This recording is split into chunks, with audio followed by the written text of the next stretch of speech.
was looking for a place, found 5 acres up here in Old Town, and decided I didn't want to live in my trailer forever, so I had to do something, and this is kind of the best of both worlds. I can have a shop and kind of live in it too.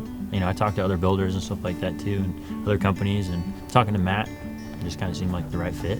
We discussed a lot of different options. We discussed, positioning the building, different orientations for the building, what was going to suit his needs the best.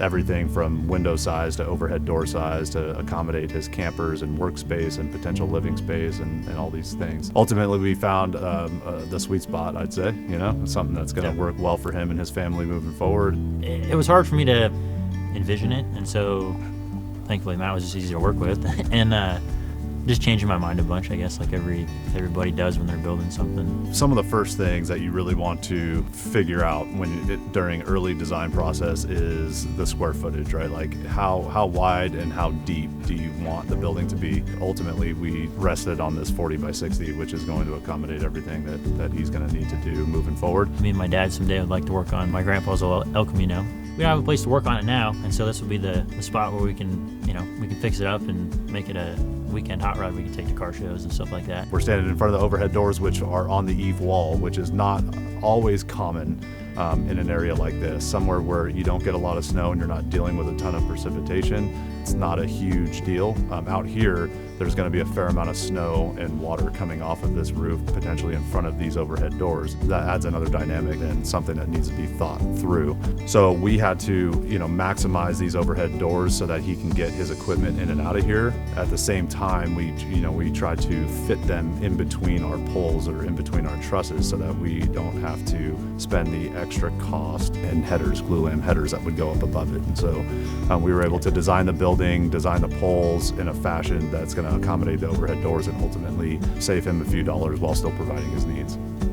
Well, and Matt was super informative too and knowledgeable with stuff. Like if I had a question with something, and he'd walk me through it, or explain to me why you should do it this way or not do it that way, or things like that. And so it was nice to deal with somebody who knows how this stuff works and helps me understand what's going on. Andrew is going to be building out living quarters inside of here, so there was going to be a loft and some living quarters in here. So we wanted to make sure that we were going to be able to accommodate the second level as well.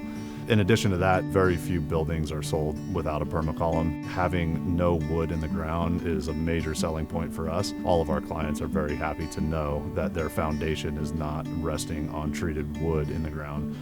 From there, it's really just deciding how are we going to insulate and frame and vent the building. Because this is a multi-purpose building that is not necessarily going to be a controlled climate right now, we went with our standard GIRT approach in our metal building insulation, the 2.5-inch final backed insulation, which is going to work really well for him in his workspace. And then he'll be able to upgrade the insulation for his living quarter area and vent all that at a later date. It's been going good, smooth, fast, incredibly fast actually, and I'm impressed. I think these guys started last Tuesday, I believe. Yeah, so I think we're probably 7 days into the build process, actual boots on the ground, crew working, and in 7 days, you can see what they've done. The crew should wrap everything up early next week, and then Andrew's going to pour the concrete slab himself, and we'll come back and hang the doors. The actual time for building is very quick. The whole process overall, maybe 4 or 5 months, I would say, from the time we executed a contract, and there was time that went into it prior to getting to the execution point. Overall, from start to finish, the process does go fairly quickly, and that was with our permitting department obtaining the permit, and Andrew working with lenders on getting financing for it, which also added another twist in the story.